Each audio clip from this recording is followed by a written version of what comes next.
참 예수님,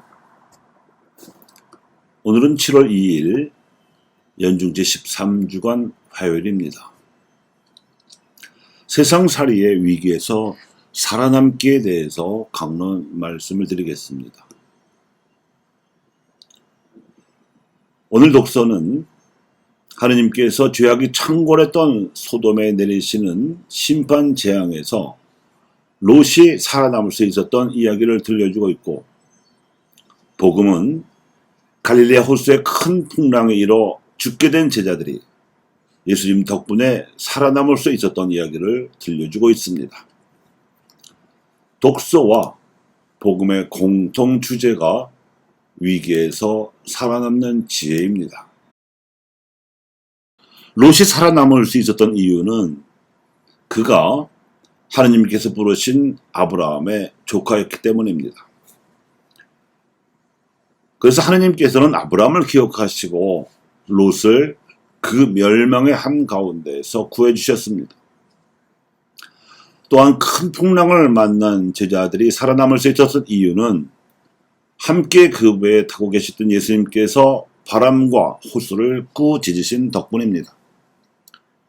그분과 한 배에 타고 있었기 때문에 제자들은 살아남을 수 있었습니다. 이렇게 하나님께 대한 믿음이 투철한 사람을 알고 지내거나 예수님과 한 배를 타고 있으면 유황과 불의 심판으로 인한 재앙이나 배가 뒤집힐 뻔한 큰 풍랑에서도 살아남을 수 있음을 오늘 말씀이 알려줍니다.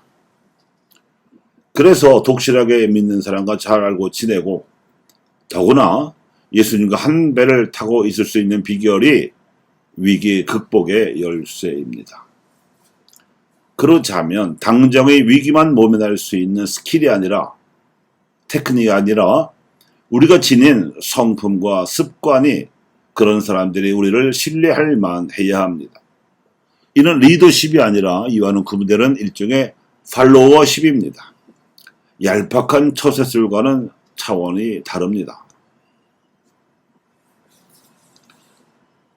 미국과 한국을 비롯하여 전 세계에서 리더십 돌풍을 일으킨 책이 있습니다.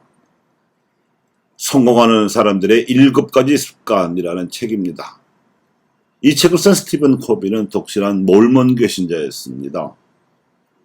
성공적인 경영자가 되기 위한 자기 개발서로 1994년에 출간된 이 책에는 신앙에 관한 저자의 신념이 철두철미하게 반영되어 있습니다. 그것은 하느님을 믿음으로써 그분의 사랑과 보호를 받고 있음을 깨닫는 데서 오는 마음의 평정입니다. 인간 이성과 감상의 능력은 이러한 마음의 평정 속에서라야 극대화될 수 있지요. 여기서 여러 가지 삶의 위기를 예방하거나 위기가 닥쳤을 때 빠져나올 수 있는 지혜라는 관점으로 바꾸어서 말씀드리고자 합니다. 이렇게 하시는 이유가 있습니다. 리더십과 팔로워십은 동전의 양면과 같아서 서로 통합니다. 둘 다 인간 관계의 문제이고 그 핵심은 상호 신뢰이기 때문입니다. 첫 번째 지혜는 자신의 삶을 주도하라는 것입니다.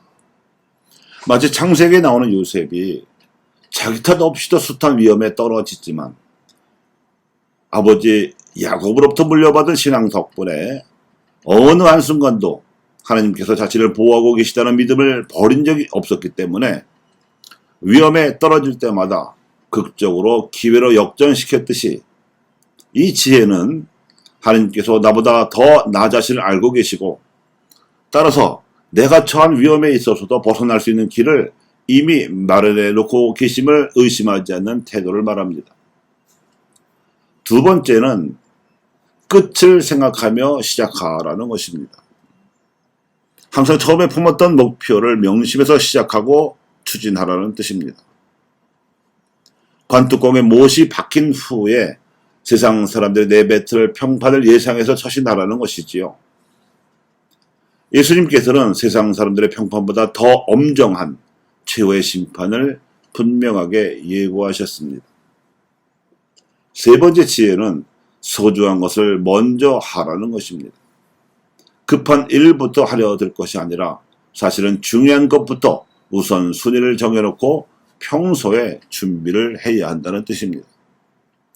예수님께서는 우리가 온 세상을 얻어도 자기 영혼을 구하지 못하면 무슨 소용이 있겠느냐는 말씀과 먼저 하느님 나라와 그분의 의로움을 찾으라는 말씀으로 가르치셨습니다.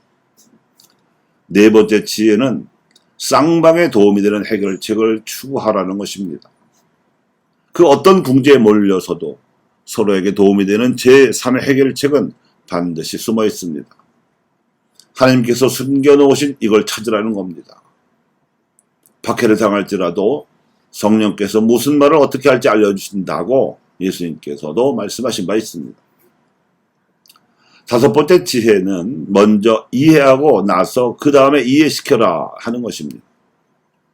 이 점에 있어서 스티븐 커비는 심리적 공기라는 개념을 도입합니다. 상대방이 숨 쉴 수 있는 심리적 상황을 조성해 주어야 대화가 이루어진다는 이치입니다.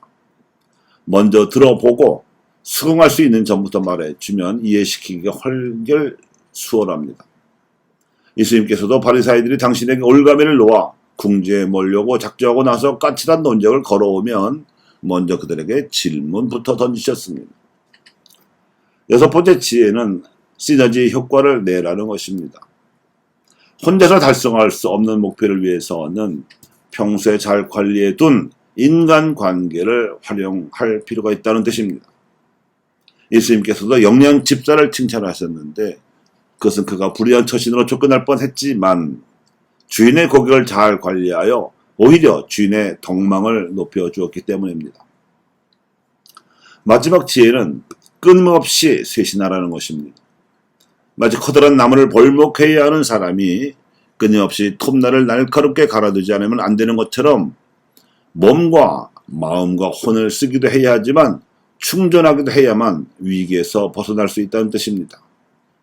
몸으로 일하기도 해야 하지만 운동도 해야 골고루 근육을 준비시킬 수 있고 머리를 활용하여 신경도 써야 하지만 독서도 해서 다른 일의 지혜도 배워야 하며 혼의 나침반을 하나님께 맞춰놓고 인생길을 걷기도 해야 하지만 때로는 기도와 피정으로 쉬면서 영과 소통하기도 해야 합니다. 예수님께서도 제자들에게 늘 깨어 있으라거나 항상 준비하고 있어야 한다고 당부하셨습니다. 교우 여러분, 위기는 위험과 기회의 합성어입니다. 위험에서 빠져나오면 이를 발판으로 삼아서 기회로 도약할 수 있습니다.